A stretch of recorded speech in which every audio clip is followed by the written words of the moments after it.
it up, pump it up. Trae, Come on, come on. with Trae. Pump it up, pump it up. It's the day with This is the day to gain inspiration, to make a positive change in the nation. We're inviting you to partake in conversation to raise your vibration. It's the day that we will all celebrate all of our peace that make this thing elevate. Watch the negative fade away, cause it's the day with Trae.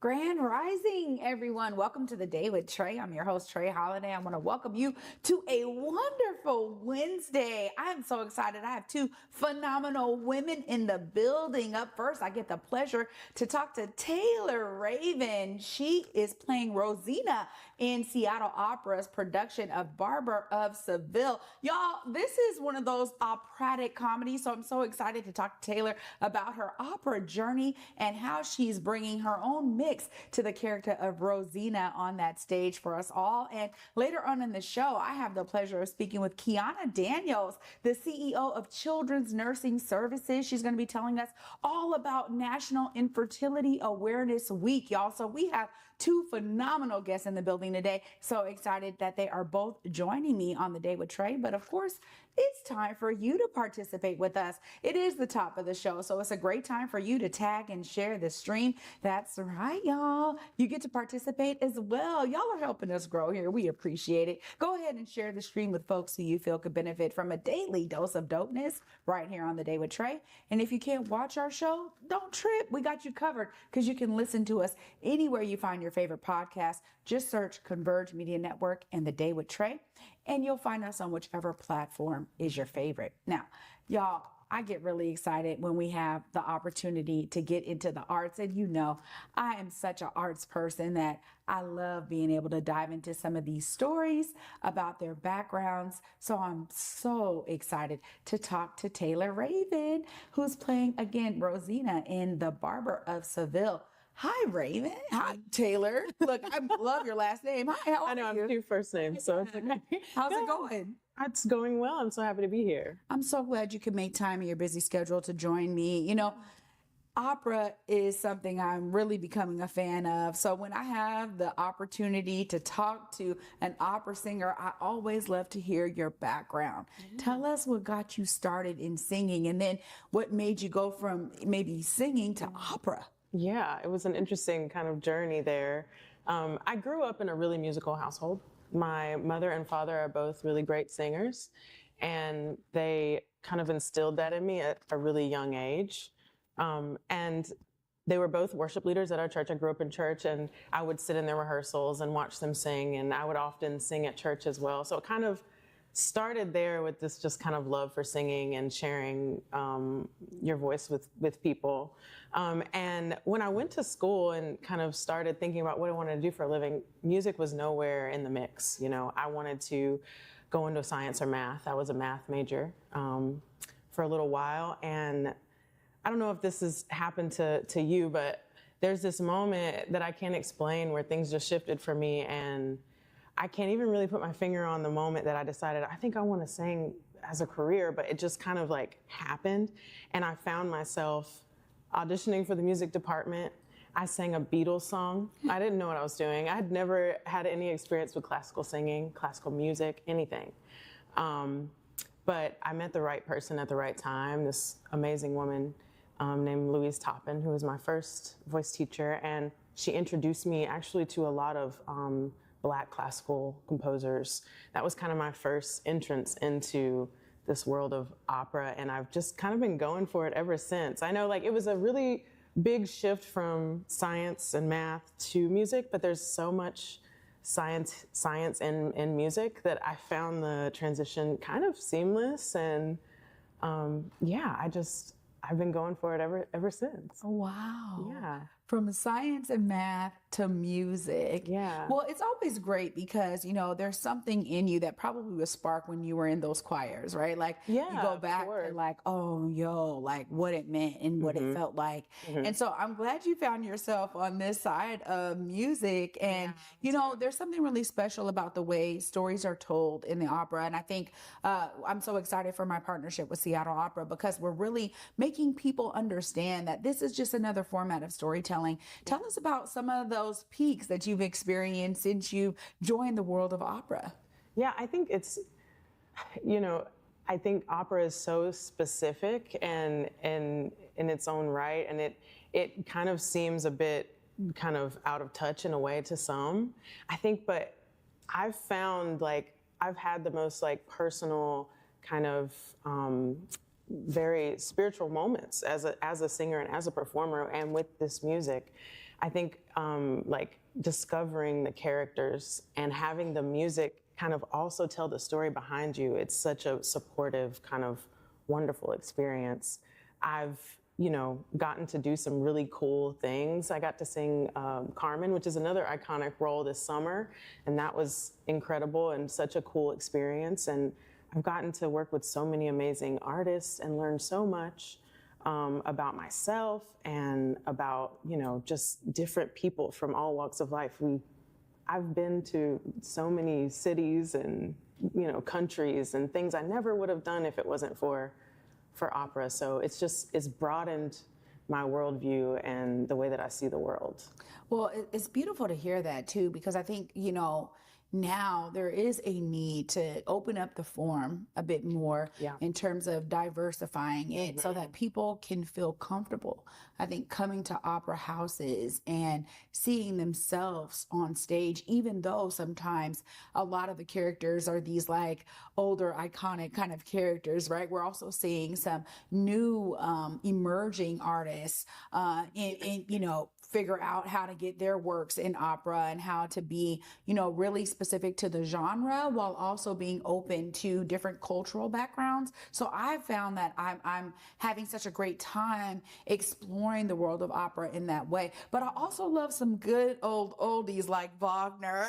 What are some of those like roles that you've really enjoyed playing since you've been an opera singer? Yes, I actually did my first Russian opera a couple summers ago, and I found that to be such a cool experience. It was a language that I didn't have a lot of experience in, and it was just this gorgeous, lush music that I'd never really experienced before.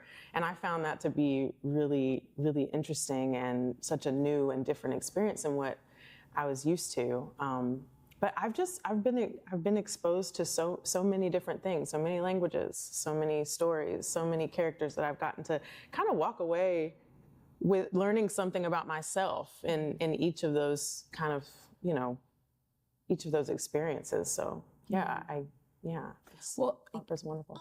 Well, I think, you know, in the terms of live music, live theater almost, right? Like there's always something that you get to bring to the character that's really organic to you. Yeah, absolutely.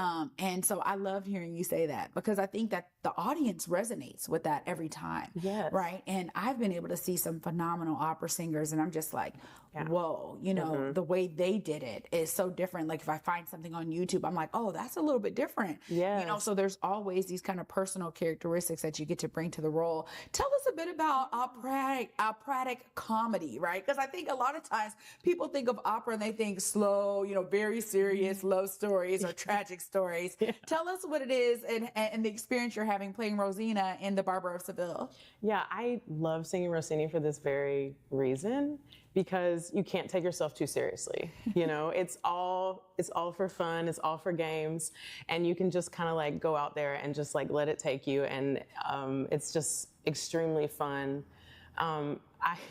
It's all about timing. That's the hardest thing about comedy in any, you know, genre. It's all about timing and being spontaneous, appearing spontaneous, even in a planned scenario, you know, of making the audience feel like you didn't plan that. It just happened, you know? I think that's the kind of cool thing about comedic roles like this one. There's also, even in the comedy, there is a lot of vulnerability and a lot of realness too. I think it balances it out. You know, this this character that I'm playing, Rosina, she's in a situation that feels like prison to her, you know, and she's kind of stuck in this situation with this old grumpy man who wants to marry her for her money. It's not what she wants, right? And it's nothing really that funny, but there's all these things. I think comedy comes from really dark places, I think. So yeah, it's just a really interesting kind of journey as a character who's going through something kind of horrific, to kind of find the fun in it. It's very interesting. Well, I know I'm going to be seeing it soon, and I'm really looking forward to it. Yeah. But I also got to ask about, you know, how it's been to be with the other opera singers in this cast. Yeah. You know, there's always something unique that brings to that's a different level of the experience, I think, from one show to another. Tell us about how you've been able to connect with some of the other opera singers for this production. That's my favorite thing about the arts. I think the collaborative nature of it. I've done this show 3 times. So this will be my 3rd time, and it's a completely different experience, you know. It's the same music, you know, it's the same thing on paper, but it's a completely different show to me. And that's because of my colleagues and what they bring to it. I've had so much fun, you know, with them, learning from them, hanging out with them, you know, that's just kind of like a part of the job that's really cool and special. But I just really respect, you know, what they bring to the stage and how open they are. And you'll see that when you come to the show. They're very open and generous with their gifts and with, you know, the way that they see the characters. And it's very supportive, and you'll feel that as well. It's just like a very good energy. And I think that's going to translate to the performance. Oh, that's really good. I'm excited to hear that. And, you know, lastly, I've been experiencing Seattle Opera's intentionality to, you know, not only open the doors, but to make sure that folks feel like, hey, McCall Hall, like when Seattle Opera is here, we are here for y'all. Yes. You know, opening it up for folks to really feel like they belong. I want to ask you about your experience with Seattle Opera, because, you know, I'll be honest, I'll toot the horn a little bit because I keep hearing on the opera streets that, you know, Seattle Opera is doing things a bit differently than some other opera houses globally. And so it gives me great pride to know that there's this level of intentionality happening here in Seattle with Seattle Opera. What has your experience been to be with all of the folks who are helping to make this production come to life? Yeah, I think you do feel that when you walk in to Seattle Opera for the first time. I worked with them about 8 years ago. It was my first real professional, you know, gig was with Seattle Opera. And we did this opera called As One about a trans woman. And it was really interesting to see the company's kind of championing of these like underrepresented people. And I feel like I've just seen that kind of evolve throughout the years. And when I came back, it was even more ingrained into their message and into their mission. And you feel that. You feel welcomed. You feel accepted. You don't feel like you have to earn anything. You're there, and they believe in your artistry, and you feel that right away, and you feel safe. Wow. And I think that's something that makes Seattle Opera special. Well, Yeah. we'll see. Look, I didn't even know you started here right on, Taylor. A long time ago. Yeah, well, not really, but it feels like a long time ago. Well, of course, people want to come and see you as Rosina in the Barber of Seville. Look right there. Let them know how they get their tickets. Yes, just go to seattleopera.org and purchase a ticket. And there are 2 different casts, so you can see 2 different shows and come twice. So yeah, please get your tickets, and we'd love to see you there. Taylor, thank you so much for taking time out of your busy schedule to Thank join you me for today. having me. Yeah, it was so great to connect with you. I can't wait to see you on stage. Thank you. All right, y'all. This is already starting off wonderfully. Of course, we're going to continue this wonderfulness. Up next, we got Quiana Daniels in the building. We're going to be learning all about the National Infertility Awareness Week, y'all. You don't want to miss this. Stay tuned. You're watching The Day with Trae. In Seattle, it's more than just coffee. It's community. At the station, we brew more than just your favorite cup. We brew connection. From Beacon Hill to Columbia City, we're a space for artists, activists, and everyone in between. A place to gather, create, and simply be. Whether you need a quiet place to work, a lively spot to meet friends, or just a moment to unwind. Find your place at the station. More than coffee, it's home. Visit us in Beacon Hill or Columbia City. The Station, where community happens. Black caregivers, entrepreneurs, and elders, this one's for you. Queen Care is offering complimentary self-care services to those who give so much to their communities. Take a moment to restore, recharge, and be cared for with free wellness treatments at the Spa House by Queen Care. Spots are limited, so don't wait. Go to queencareproducts.com now to sign up or scan the QR code on your screen because you deserve the same care you give to others. Working with Dentalman has been totally different than working with a traditional bank. They're real, and they meet you right where you stand. I was recently funded, and that money has just changed the trajectory of what we're able to do and our output. This has been just more than just funding or a one-on-one connect. It's been an opportunity for us to really grow and connect and build roots within the community. As a small business owner, you need to put your faith into the right people, and they seem like good people to put their faith into. Welcome back, everyone, to the Day with Trae. I'm your host, Trae Holiday. Joining me right now is Quiana Daniels. Hi, Quiana. Hi, Trae. How are you?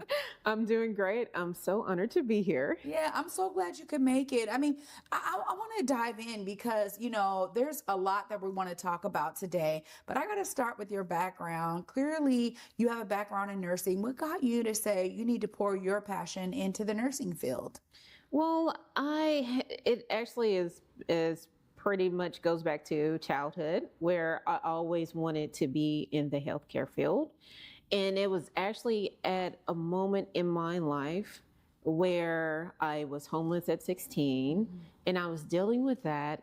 And I went in, I was actually working as a CNA, as a nursing assistant, certified nursing assistant.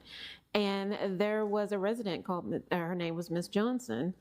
And I clocked in, she motioned me to come over, and because I was just so ready to give up. I was like, I'm just tired. I'm tired of fighting. And she just looked at me and she said, you know what? I appreciate the care that you all give me. I have no family. You're like family to me. And she said, thank you. And here I am. I'm feeling sorry for myself, ready to give up. And here Miss Johnson is in a wheelchair. We were taking total care of her. And even suffering from dementia. And she took time out. I guess she saw what was going on with me and said, thank you. And you know what? At that point, the patient became the healer. I was supposed to be taking care of her. Miss Johnson took care of me. And so that was a special tie to the medical field, to nursing. The bond was sealed. Wow. This is beautiful because, you know, oftentimes people don't understand what CNAs do and how connected you are to your patients. It is what a lot of folks understand as the beginning kind of nursing. And so there's a lot of in-depth work that y'all are doing as CNAs. So I love that story and it just touched my heart so much. Now, you know, tell us about the progression of you in nursing and then what got you to open Childress Nursing Services. Absolutely. After that moment, I picked myself up. I went to college at University of Arkansas at Pine Bluff. Go Golden Lions. and I graduated with a degree in biology. And it was such an amazing experience. Former First Lady Michelle Obama was our commencement speaker. Wow. And she singled me out in that speech. And she just talked about everything that I had gone through and how if I could overcome being homeless at 16 to graduating at the top of my class, then everybody else could overcome the adversity that they may feel in their own lives. Wow. So serious. Wow. So it was just so much happened from there. She allowed me to just opened up, allowed me to tell my story, really live my dreams, and so years later got my RN, and then Childress Nursing Services is now born. Well, was born a little bit beforehand, and I actually started Childress Nursing Services as after surgery home program because there's something about me where I like helping people in transition. Because, and I guess I feel like so that I was helped so much during my transitions. And what I did notice was that people were being released a little too early from surgery, and they needed an additional help. And I saw that. And when I opened the doors to CNS, the first call that I get 2 weeks in, first call I get was actually from a fertility patient. Wow. And it was the husband, and he was like, "Hey, I see you do after surgery care, but do you do fertility injections? Do you do home nurse service?" I was like, "Well, we do home nurse services." And so he was like, "Yeah." He was like, "I was told I have to do these injections," and he was like, "My wife is afraid of needles." He says, "I am fearful of giving these. These are so important. Can you help us?" And being at this point 10 years into nursing, I was like, I knew about fertility, but it's not something that's widely taught in nursing school. It's like a little segment. And so I was like, well, let me do some research. And so I did some research, and I started finding out I was reading all these forums where people were talking about the issues that they were having with these injections, with the side effects, and that they needed support, and that it was lacking. And I was like, oh. And so I was like, so I called him back and I was like, hey, yes, I will be more than happy to help you. We'll be going through this together.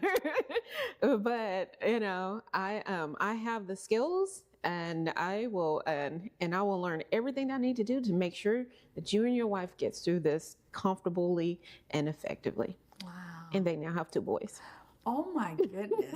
I mean, this is the kind of stuff that you wouldn't know about if you're not in that, right? Yes. Like, so I have no frame of reference. And this is really interesting and intriguing to me, because who would have known that there was a need like this? Because you think, I hear people say, oh yeah, I had to, do these, these fertility injections. I had to do these fertility injections.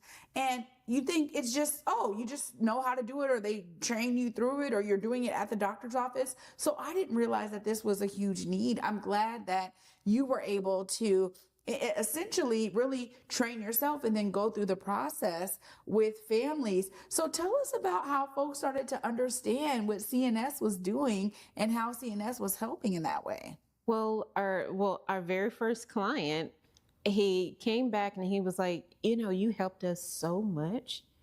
Can you offer this to more people? I know more people who need this. And I'm like, sure. And he was like, here, actually, I want you to talk to my fertility doctor. He says, 'cause I want to make sure that she sends people to you. Wow. Yeah. And so we started partnering with the local fertility clinics and saying, hey, this is what we do. And rest was kind of history from there. This is phenomenal. So you've experienced some pretty rapid growth then by being able to partner with fertility clinics and being able to service families in need. What are some of those peaks for you when you think about the families you've been able to help? I mean, you just said it, your first client, now they have 2 boys. Those are the kind of success stories people want to know about, right? When they're approaching this type of service and needing this type of help. What are some of those things that really stand out to you in terms of how you've been able to help families? Oh my gosh. Actually, interesting enough, in our books, we actually have stories where actually clients have written letters. Wow. To us, to our nurses, talking about how much they appreciated our services and how much it has helped them. But the stories are absolutely phenomenal when you see I get a chance to see a client from very beginning. They're scared a little bit, they're a little bit apprehensive, and then we start and seeing from that moment to actually holding the baby in hand. That just blows my mind, because I'm like, this is where we started. Wow. I mean, this is so mind blowing to me. I'm so glad that you're here today to shed some light on this. Now moving further into this, I mean, we're about to approach National Infertility Awareness Week, right? Tell us more about this and why people need to be engaged in this topic. Well, the purpose of Infertility Awareness Week is to raise awareness on infertility. It still is very taboo and have a stigma associated with it. And what the whole point of Infertility Awareness Week is to say, hey, we know this problem exists because 1 in 6 people globally suffer from infertility. So what that means is somebody you may know is suffering from infertility and many times suffer in silence. And that's what we see even a lot with our clients is being opening them up, because many of the times family members don't know, friends don't know. So they're either going through it by themselves or with their partner, and that's it. And then when our home fertility nurse comes in, we become like their nurse BFF. Wow. Well, it's clear that that support is necessary. And I'm glad that, nationally, we can recognize this issue that so many families are facing when it comes to infertility. There's almost always things that people can do to either educate themselves. And so I always encourage, but when we have these national weeks and especially awareness weeks, it's like, if you just Google it, you can find some things maybe locally or some ways to educate yourself. What are some of the things that you've been able to share in terms of folks understanding some of the resources that are available out there? Well, so one of the things is the first resource should be your OB-GYN. And we do know historically there have been not as much information, or especially with African American women, in getting that information. So there are sites like resolve.org, ASRM, American Society of Reproductive Medicine, those websites. Even on our own website, we have a resource tab.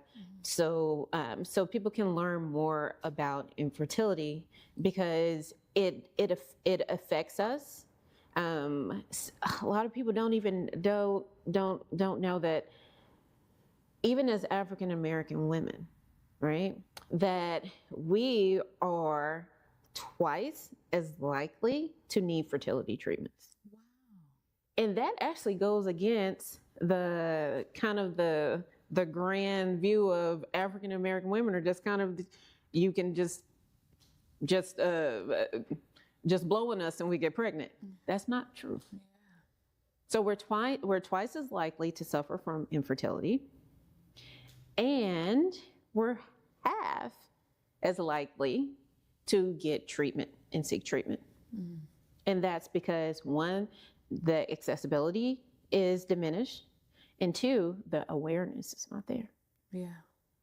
I mean, this has got to be one of those things too, where people feel, like you said, a family has to feel comfortable and safe in order to do this. And so tell us about the level of care that CNS provides for families to make sure, like maybe in that first initial consult, that they're able to kind of, relax their shoulders a bit, remove some of that tension about this process. What are some of the ways that y'all are doing it culturally responsively, or the ways that you're really assisting families so that they can feel safe and comfortable?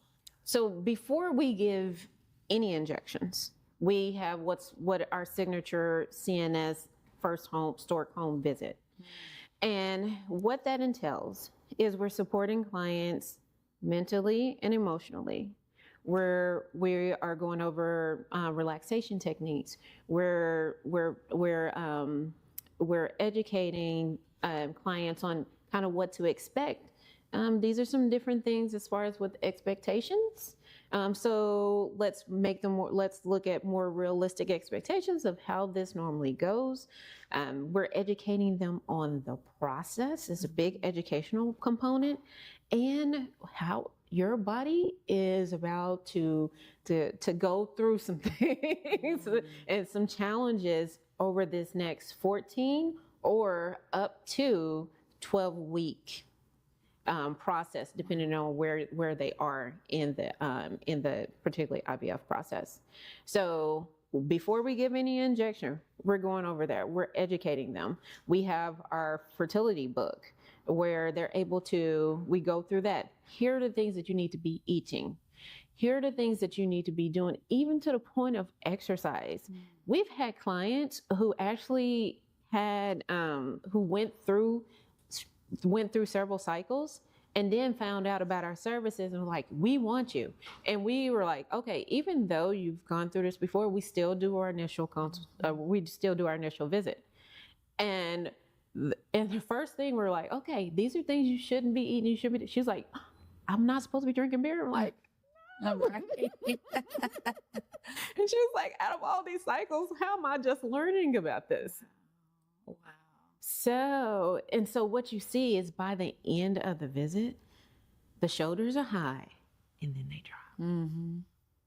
Yeah, I bet. Well, you brought some of the resources that y'all offer to your families and to those looking to need your services. So clearly, y'all have put a lot of thought into the approach that you're taking. I'm so glad that you could be here to shine some light, not only on the services you offer, but also National Infertility Awareness Week. Of course, there's probably somebody listening out here who's like, I need these services because going at it alone may be a bit difficult. I want you to get some time and look right there in the camera and let folks know how they connect with CNS. Well, to book your CNS stork, to start the process, go to our website at www.childressnursing.com and fill out the online form, and our client care coordinators will get to you soon. Wow. Thank you so much for sticking it out through your own adversity to now be able to help so many families, building an entire business off of passion that you have and realizing this niche market as you were entering into the world of nursing yourself. This is beautiful. I really appreciate you sharing your story, and thank you for your intentionality to put that care first for families. Thanks so much. Thank you. Oh my gosh, y'all. I'm talking about inspiration abounds. Y'all know I'm going to wrap all of this up when we get back from this short break. I'm so excited. You don't want to miss it. Stay tuned. You're watching The Day with Trae. In Seattle, it's more than just coffee. It's community. At the station, we brew more than just your favorite cup. We brew connection. From Beacon Hill to Columbia City, we're a space for artists, activists, and everyone in between. A place to gather, create, and simply be. Whether you need a quiet place to work, a lively spot to meet friends, or just a moment to unwind, find your place at the station. More than coffee, it's home. Visit us in Beacon Hill or Columbia City. The Station, where community happens. Black caregivers, entrepreneurs, and elders, this one's for you. Queen Care is offering complimentary self-care services to those who give so much to their communities. Take a moment to restore, recharge, and be cared for with free wellness treatments at the Spa House by Queen Care. Spots are limited, so don't wait. Go to queencareproducts.com now to sign up or scan the QR code on your screen because you deserve the same care you give to others. Working with Dentistry has been totally different than working with a traditional bank. They're real, and they meet you right where you stand. I was recently funded, and that money has just changed the trajectory of what we're able to do and our output. This has been just more than just funding or a one-on-one connect. It's been an opportunity for us to really grow and connect and build roots within the community. As a small business owner, you need to put your faith into the right people, and they seem like good people to put your faith into.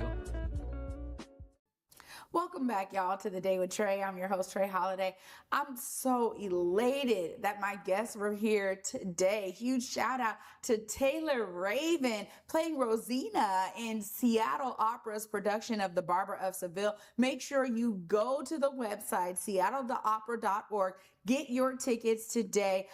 This is a fun opera, y'all. It is got a funny, comedic vibe. If you are new to the world of opera, this might be a great one for you to start with because it's light and it's refreshing and you're sure to have some laughs. So get your tickets today. You don't want to miss that show. And of course, huge shout out, y'all, to Quiana Daniels. What a powerful, inspiring story of perseverance and dedication to serving families. You know, this is so necessary as we think about the world of infertility. Who knew that Black women were twice as likely to suffer with infertility when it comes to these numbers, and that they're the ones that are half as likely to get the actual treatment they need? We need more services like CNS to guide us through the process. So if you know of someone out there who has been struggling with this and trying to find their way, please go to childressnursing.com. Make sure you guys fill out that form, get connected with some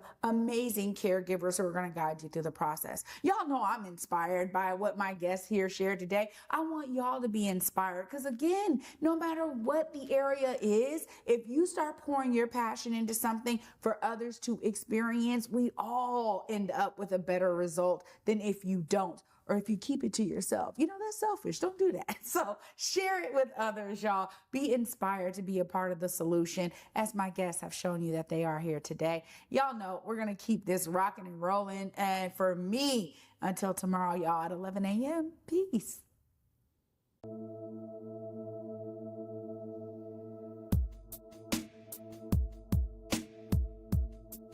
Converge Media produces culturally relevant content for Black and urban audiences. Our coverage is raw, transparent, and objective, praised by community leaders, government officials, and residents. Support Converge Media today via Venmo, Cash App, or PayPal at Converge Media.